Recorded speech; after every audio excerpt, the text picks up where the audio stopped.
Am I the antagonist for being mad and disturbed that my boyfriend pees the bed? I am a 21-year-old female and I have been in a relationship with Ben, 22, for almost a decade, and we lived together just short of 12 months. When Ben was younger, he required surgery, and a tube was placed through his back for drainage. For years, he told me this is why he occasionally pees the bed. He said his doctor told him it would stop once he turned 18, but it didn't. His younger brother Oscar, 12, also experiences bedwetting. Recently, Ben asked me if Oscar could stay for the weekend as their parents are going out of town on vacation. I was hesitant to say yes because of Oscar's bedwetting issue and the fact that he doesn't like to clean up after himself. Instead, he sleeps in the mess, which becomes unpleasant. We only have one extra mattress for guests, and I knew that if I said yes, he would most likely ruin it over the weekend. So, I was hesitant to give my consent. Understandably, Ben was upset that I wasn't completely okay with the idea of his brother sleeping over and confronted me about it. I straightforwardly told him, I deal with your bedwetting problem because of your medical issue, but I don't want to clean up after your brother's mess. Ben assured me that I wouldn't have to clean it. Side note, Ben and Oscar are very babied at home.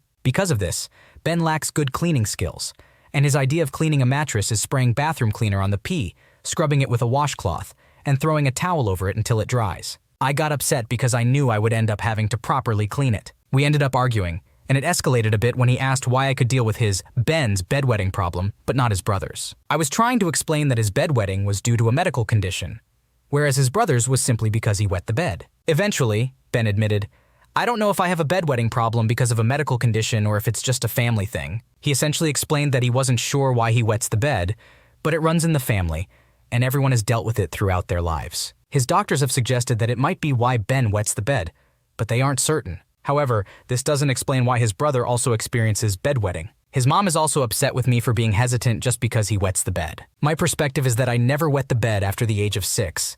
Neither did anyone in my family or my friends. This is just normal for his family, and they think I'm strange for finding it gross. However, pee, along with any other bodily fluid, grosses me out. It makes me gag and my eyes water, which is unfortunate, but I can't help it. My boyfriend knows about my aversion to bodily fluids, and I've tried my best to deal with his issue because I believed it was a genuine medical side effect. So, the question is, am I the asshole for being mad and disturbed that my boyfriend wets the bed, and for being hesitant about his brother staying over because of the bedwetting problem? It is understandable that you have concerns about Oscar potentially ruining the mattress and not properly cleaning up after himself. Additionally, your aversion to bodily fluids is something you cannot control, and it is reasonable for you to feel uncomfortable and grossed out by the situation. While it is unfortunate that Ben and Oscar both struggle with bedwetting, it is understandable that you are more accepting and accommodating of Ben's situation because it is medically related. It is not your responsibility to be okay with Oscar's bedwetting simply because it is a family thing. However, it would be beneficial to have a calm and open conversation with your boyfriend about finding a solution that addresses your concerns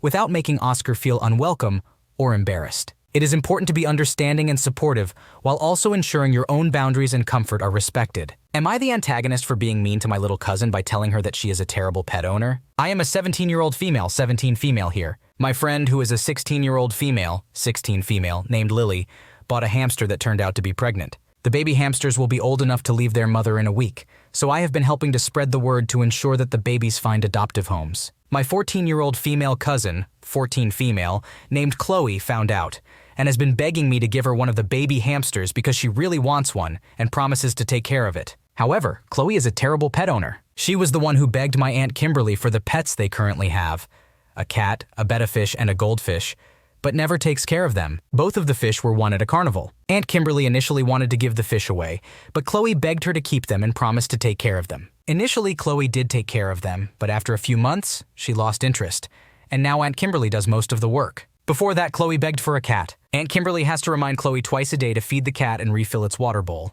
Chloe admitted to me that if Aunt Kimberly grounds her for something, she won't clean the cat's litter out of anger towards her mom. As a result, the cat ends up stepping on its own waste until Aunt Kimberly realizes and makes Chloe clean it under her supervision. Naturally, Aunt Kimberly told Chloe that she couldn't have one of Lily's baby hamsters and claimed it was due to financial reasons. However, Chloe insists that her mom is lying because Aunt Kimberly and her husband recently went on a nice trip. Chloe believes her mom is being unfair because she promised to take care of the hamster. I told Chloe that I don't think she should have a hamster either, without intending to offend her. She neglects her current pets despite promising to care for them when she first got them. Why should she be allowed to have a new pet that requires even more responsibility than a cat or fish? Chloe apparently told Aunt Kimberly about our conversation. Aunt Kimberly informed me that she knows I was trying to defend her, but calling Chloe a terrible pet owner was mean, and she didn't want Chloe to feel bad about herself. Lily agreed that Chloe wouldn't have been a good hamster owner. However, Lily also mentioned that I could have simply used Aunt Kimberly's excuse about affordability. Lily found it a bit mean because Chloe has ADHD, which often affects maturity and memory. I also have ADHD,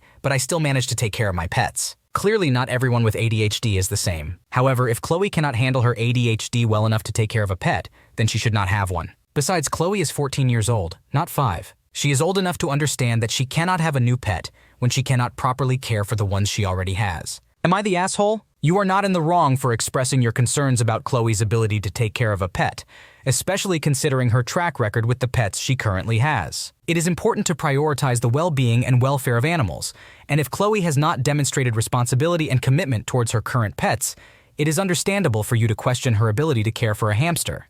Having ADHD does not automatically excuse someone from being responsible for their pets. While it might bring challenges in terms of organization and memory, it is still possible to develop strategies and routines to effectively care for animals. Furthermore, Chloe is not a young child but a teenager who should be capable of understanding the responsibilities that come with owning a pet. Ultimately, you are looking out for the best interests of the hamster and ensuring that it goes to a home where it will be properly cared for. Am I the antagonist for calling my wife lazy? I, a 36-year-old male, am a member of the Army and often experience long periods of separation from my 35-year-old wife. Despite this, I love her dearly and always look forward to seeing her. However, I have concerns about some of her hygiene habits. When I return home on leave, I am often surprised by the untidy state of our house. I want to clarify that I am not overly obsessed with cleanliness, and I understand that a lived-in home won't be perfect. I can differentiate between the cleanliness standards expected in the Army and those in a normal household, so I don't expect my wife to keep the place spotless. However, our house is reaching what I would consider a squalid state. The front lawn is covered in black bags.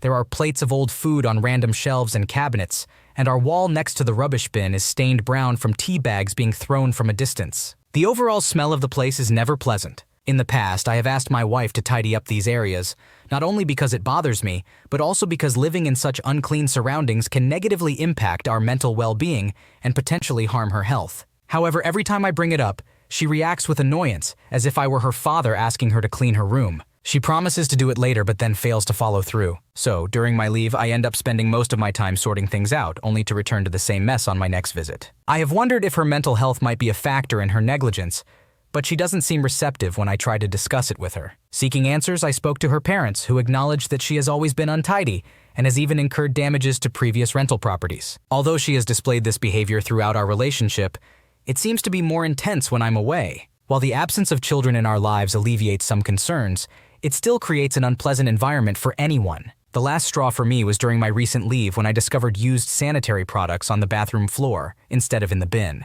In an attempt to address this issue, I had a serious conversation with my wife, urging her to tidy the place more frequently. I emphasized that it is her home too, and she deserves to live in a clean and pleasant environment. Furthermore, I believe it is a basic responsibility. Initially defensive, she quickly became angry and accused me of being controlling and expecting her to clean a large home all by herself daily, despite her other commitments. I acknowledged that I understand things can get messy and that she has a career to focus on, but I expressed my belief that her habits and attitude are lazy. In response, she yelled at me to be quiet and stormed off upstairs. The rest of my leave was strained, and I believe she was relieved when I returned to duty. I am unsure of what to do now. I feel that my request is reasonable, but I admit that calling her lazy may not have been the best approach. It sounds like you've communicated your concerns to your wife in a reasonable manner and have tried to address the issue. However, her response and unwillingness to listen or make an effort to improve the situation are concerning. While it's important to approach sensitive topics delicately, it seems like you were pushed to frustration by her dismissal and lack of action. It's not wrong to express your feelings and concerns, as long as you do so respectfully. It's possible that her untidiness and defensive reaction could be signs of a deeper issue, such as a mental health struggle. It might be beneficial to sit down with your wife when you're both calm and have a genuine discussion about the importance of maintaining a clean and healthy living environment. Additionally, if her behavior continues and negatively impacts your well-being, it might be worth considering seeking professional help or counseling to navigate this issue. Am I the antagonist for giving my daughter a name my grandma hates? I recently gave birth to my first child, a beautiful baby girl. I was excited for my family to meet her, as we have a tradition of having a small gathering when the baby is around 2-3 months old. We keep the baby's name a surprise until the birth, and during the party, we give the parents gifts with the baby's name on them. My grandmother always makes a lovely quilt with the baby's name embroidered on it.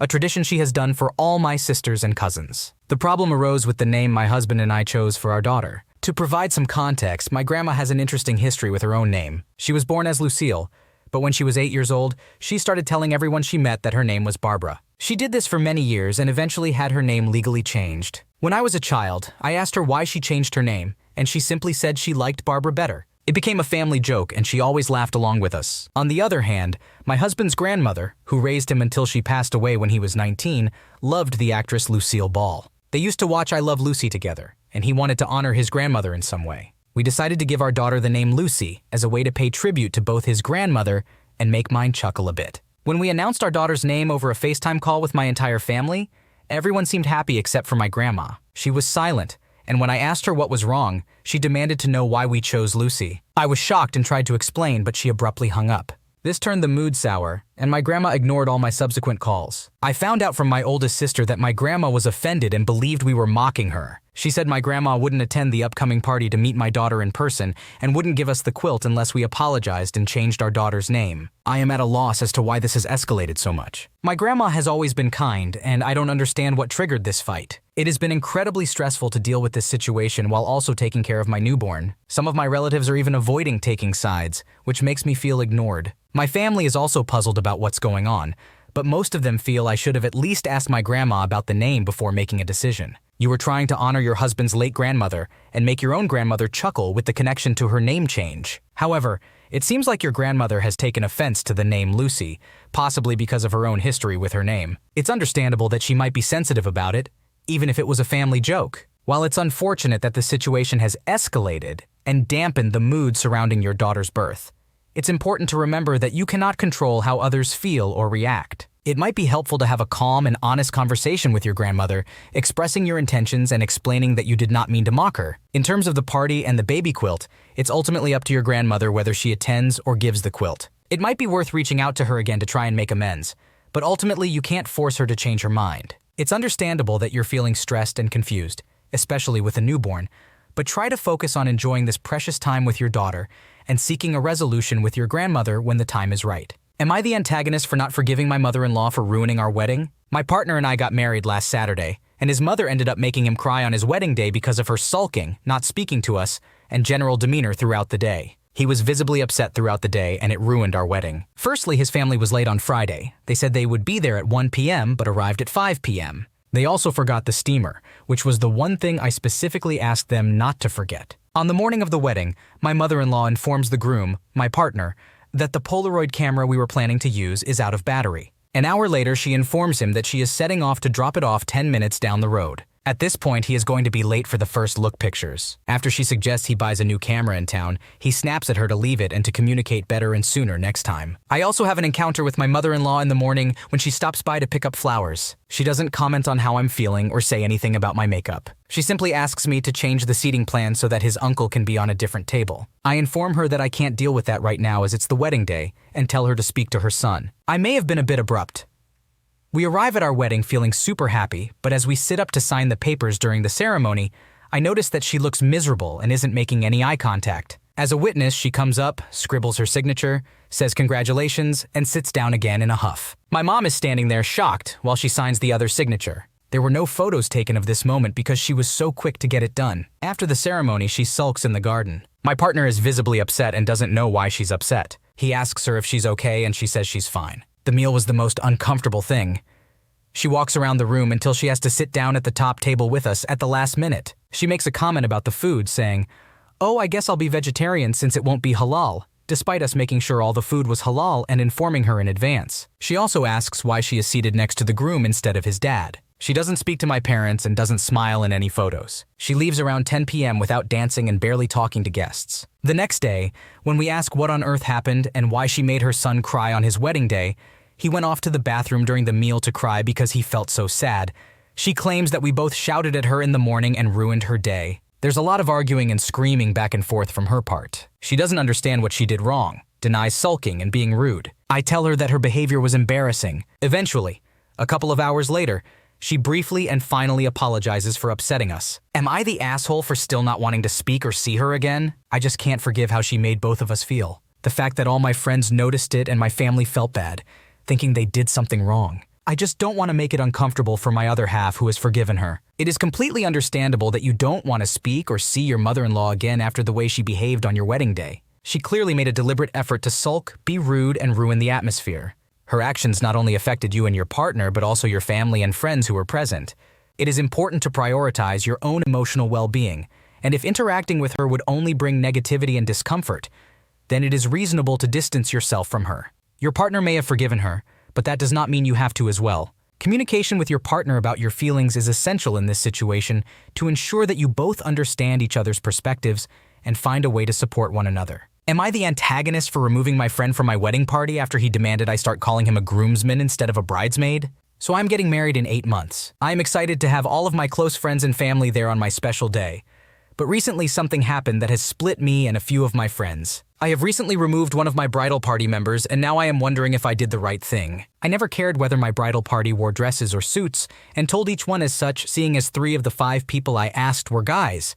My 2 best friends I knew since I was 4, and my brother. My one friend came out as transgender a year ago, so I told everyone that the only requirement I would like regarding outfits was that they have some form of baby blue in whatever outfit they chose to wear, whether it was a dress or a tie or jacket or pocket square. My friend asked if he were allowed to wear a suit instead of a dress, and I told him I had no problem with this. He has been tight on money recently, so he was unable to come to my fiancé and I's joint bachelorette party, which I understood and then confirmed with him if he was going to be able to make the wedding, and that I could help work something out with him if the money was too tight for flights or hotels. He told me he would be able to make it, but only if I started calling him a groomsman because he didn't like that I was referring to him as a bridesmaid. I was confused. I'd been engaged for 7 months by this point, and I had always been referring to everyone in my bridal party either as a bridesmaid or my wedding party or my bride's party since day 1. I tried explaining to him that if I were to call him that, it would be telling everyone at the wedding that he was on my fiancé's side and not mine. He got upset and went on to say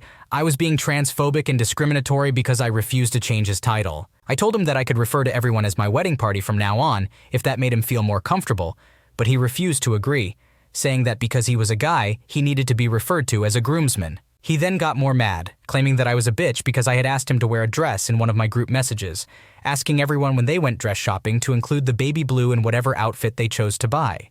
I can see where I probably should have said outfit shopping, but when I had put dress, I had meant dressy outfit. And seeing as he wasn't the only guy in the group chat, I figured everyone would understand what to get. After that, I decided that it would be best for both of us if he were no longer a part of the bridal party and that we should celebrate mine and my fiancé's union a different way. He called me an immature brat and now refuses to talk to me. My other bridal party members agree I did the right thing, but some of my other friends say I should have just agreed to calling him that and then had him stand on my side at the altar. Am I the asshole for removing my friend from the bridal party and wedding? You had clearly communicated your preference for everyone to have some form of baby blue in their outfits, regardless of whether they wore dresses or suits. When your friend asked to be called a groomsman instead of a bridesmaid, you offered a compromise by referring to everyone as the wedding party, but your friend refused to agree. It's important to respect everyone's gender identity, and while it's understandable that your friend wanted to be referred to in a way that aligned with his gender identity, his refusal to find a middle ground and accusations of transphobia were uncalled for. You made a decision that you felt would be best for both of you, and your other bridal party members agreed with your choice. It's unfortunate that your friend reacted with name-calling and refusing to talk to you, but based on the circumstances, it seems like you handled the situation appropriately. Thanks for watching. When you subscribe, make sure to hit the bell to turn on notifications so you never miss a video. To finish listening to all the stories, check out the playlist in the description.